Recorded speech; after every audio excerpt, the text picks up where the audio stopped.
Friends, welcome back. एक बार फिर से आप सभी का बहुत बहुत स्वागत है मेरे YouTube चैनल पे। दोस्तों, आज हम लोग पढ़ने वाले हैं कि सिंथेसिस की ऐसी प्रक्रिया जिसमें यदि हमें सिंपल सेंटेंस दे दिया गया हो, दो या दो से अधिक सिंपल सेंटेंस दिए गए हो, तो उन दोनों सिंपल सेंटेंस को जोड़ के हम किस प्रकार से एक सिंपल सेंटेंस में बदल सकते हैं। अभी हमने पार्टिसिपल के बारे में पिछले वीडियो में डिस्कस कर लिया था।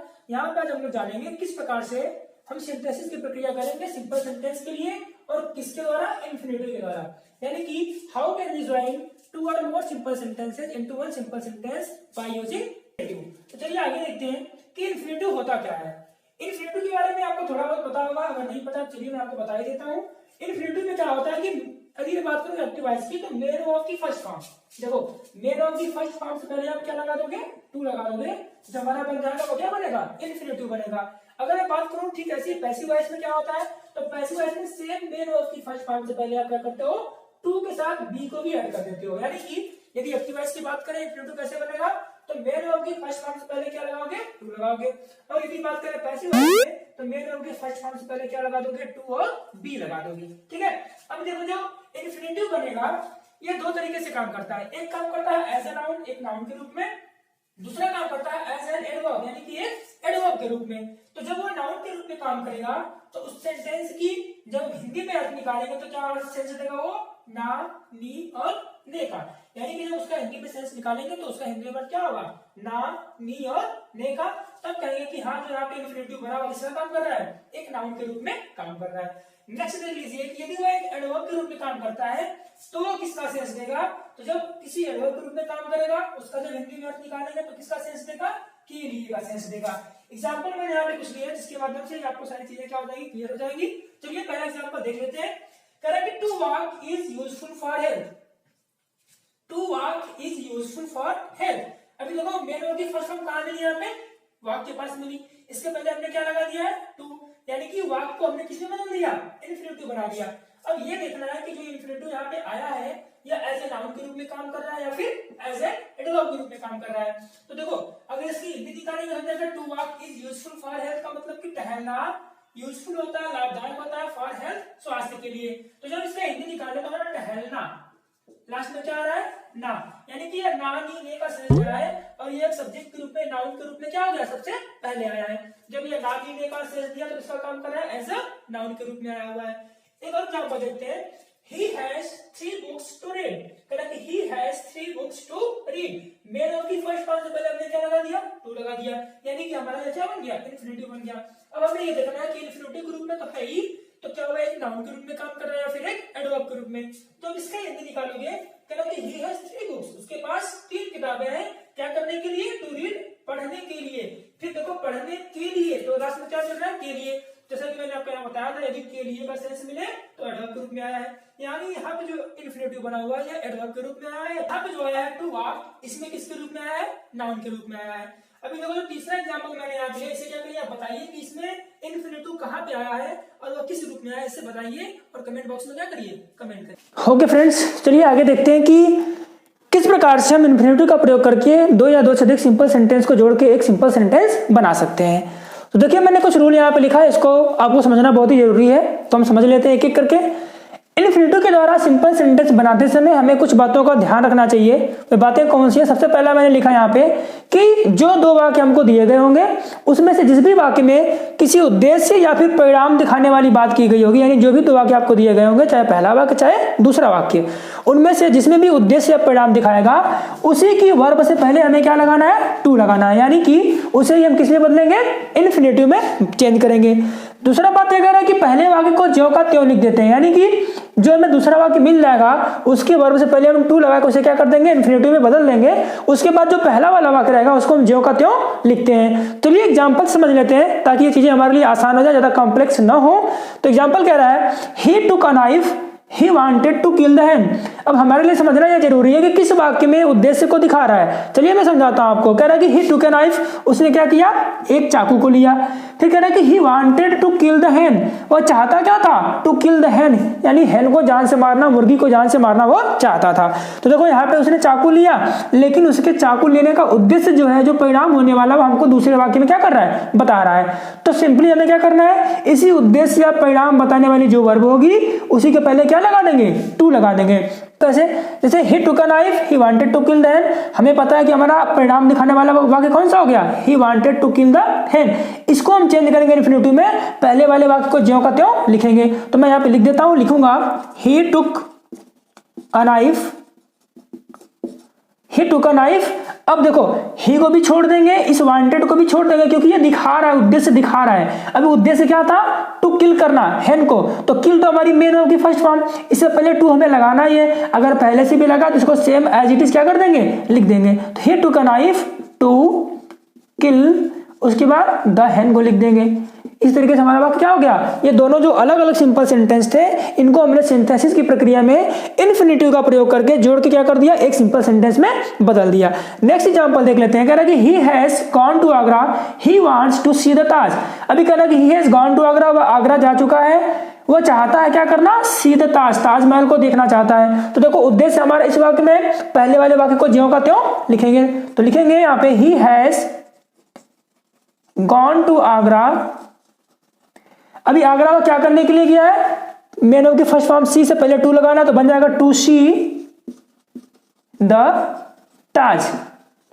अब आपके दिमाग में आ रहा होगा कि सर यहाँ पे ही वांट्स छूट जाएगा, ही वांटेड छूट जा रहा है। तो देखो हमने पहले ही बताया है कि जो हमारा यहाँ पे ये इन्फिनेटिव होता है वह उद्देश्य दिखाने के लिए आपको आएगा। तो ये बातें जो करनी है, वांट चाहना या वांटेड, ये भी हमें उद्देश्य को ही दिखा रही है। तो हम क्या करेंगे? दो बार यूज नहीं करेंगे। इन्फिनेटिव अपने आप में इसका अर्थ क्या कर लेता है? रख लेता है। ठीक है, नेक्स्ट एग्जाम्पल देख लेते हैं। कह रहा है कि he has no money and he cannot buy good clothes. तो फिर से हम देख सकते हैं कि हमारा जो उद्देश्य दिखा रहा है इसमें कि वह कपड़े नहीं खरीद सकता है, और इस वाक्य को हम क्या करेंगे? ज्यों का त्यों लिखेंगे। तो बनेगा ही हैज नो मनी। अभी क्या करना है? बाई हमारा क्या हो जाएगा? Main of the first form, इसके पहले हमें क्या लगाना है? टू। तो he has no money to buy good clothes. इस तरीके से हमारा वाक्य क्या हो गया? चेंज हो गया इन्फिनेटिव के द्वारा, यानी कि दो सिंपल सेंटेंस को जोड़ के हमने इसको क्या कर दिया? एक सिंपल सेंटेंस में बदल दिया। फ्रेंड्स अब ये समझ लेते हैं कि यदि हमारे पास कोई ऐसा वाक्य आ जाए जिसमें क्या हो? वेरी का प्रयोग किया गया हो, तो उसे हम किस प्रकार से जोड़ के एक सिंपल सेंटेंस बना सकते हैं। तो देखिए मैंने कुछ यहाँ पे नियम लिखा है। पहले मैंने लिखा है कि वेरी को आप क्या कर दोगे? हटा दोगे। यानी जिस वाक्य में वेरी आया होगा वहां से आप क्या कर दोगे? वेरी को हटा के उसकी जगह पे किसका प्रयोग करोगे? T double O too adverb का क्या कर दोगे? प्रयोग करोगे। यानी कि वेरी को हटा करके टू को हम क्या करेंगे? एडजस्ट करेंगे उसकी जगह पे। ठीक है, फिर कह रहा है दूसरा कि दूसरे वाक्य के सब्जेक्ट और किसको? Did not, can not, could not, या फिर इनके कहने का मतलब क्या है कि सब्जेक्ट को भी हम क्या कर देंगे? हटा देंगे।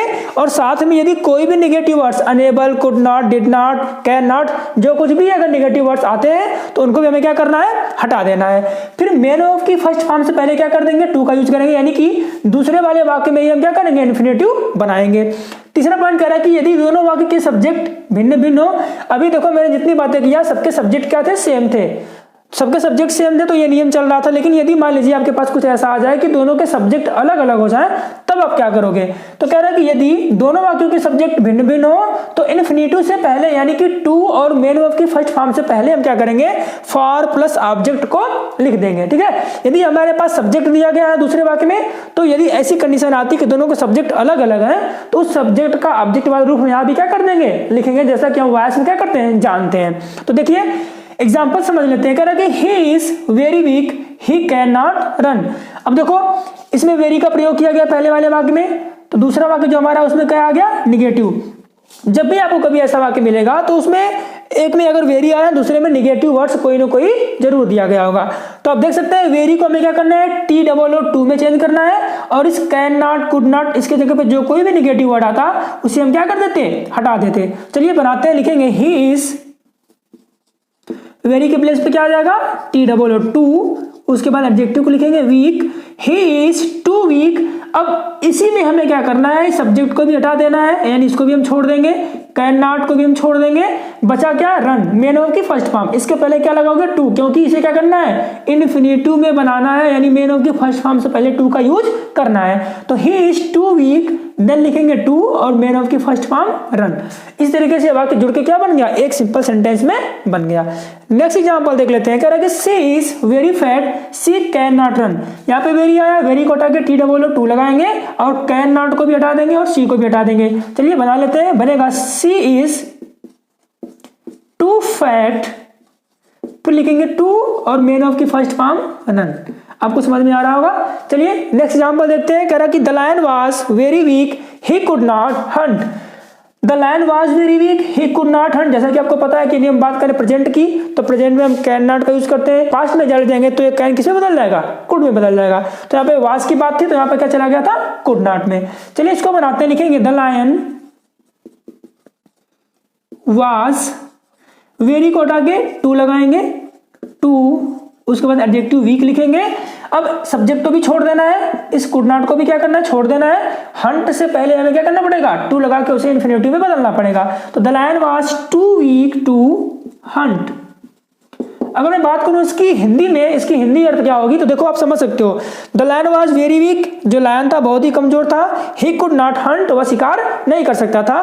तो ऐसा नहीं कि हम यहाँ पे निगेटिव वर्ड हटा रहे हैं तो इसका मीनिंग चेंज हो जाएगा, बिल्कुल नहीं, मीनिंग चेंज नहीं होना है इसमें। रूल्स को हम चाहे कितना भी बदल दें लेकिन इसकी मीनिंग चेंज नहीं होनी चाहिए। तो क्या कि the lion was too weak, यानी कि जो लायन था वह इतना ज्यादा कमजोर था कि टू हंट, की वह शिकार नहीं कर सकता। यानी जो ये टू आएगा यह अपने साथ निगेटिव का सेंस खुद ही लेके आएगा, इसके साथ किसी भी निगेटिव वर्ड की आवश्यकता नहीं है। नेक्स्ट एग्जांपल देख लीजिए। The book was very difficult she could not understand. अब देखो क्या हो गया यहाँ पे सब्जेक्ट हमारा कौन था, द बुक था, लेकिन यहाँ पे कौन बन गया, सी। जो मैंने यहाँ पे क्या किया, इस रूल्स को यहाँ पे लिखा हुआ है। तो देखो अभी तक मैंने जितने भी एग्जाम्पल आपको बताए थे, यहाँ भी सब्जेक्ट ही था तो यहाँ भी ही था, यहाँ पे सी था तो यहाँ भी सी था, यहाँ पे द लायन था और यहाँ पे लायन के लिए क्या किया गया, ही का यूज कर दिया गया। तो यहाँ भी यानी कि सेम ही था। लायन के लिए प्रोनाउन ही आया तो प्रोनाउन भी क्या हो गया, उसके लिए ये तो सेम ही बन गया। लेकिन यहाँ पे द बुक था लेकिन यहाँ पे क्या बन गया, सी बन गया। बुक के लिए सी का यूज नहीं किया गया, सी कोई अलग से आया हुआ है। अब जब दोनों के सब्जेक्ट अलग अलग हैं तो हम क्या करेंगे, देखो हमें इसी जो भी हम यहाँ से इन्फिनेटिव बनाएंगे यानी जिसके पहले टू लगाएंगे उसी से पहले फॉर प्लस ऑब्जेक्ट को लिखना पड़ेगा। तो लिखते हैं, लिखेंगे द बुक वाज वेरी को हटा के too difficult, the book was too difficult. अब यहाँ पे हमारा सी था, क्योंकि ऑब्जेक्ट हमें यहां से लेके आना पड़ेगा तो सी का आपको पता है ऑब्जेक्ट क्या बनता है, हर।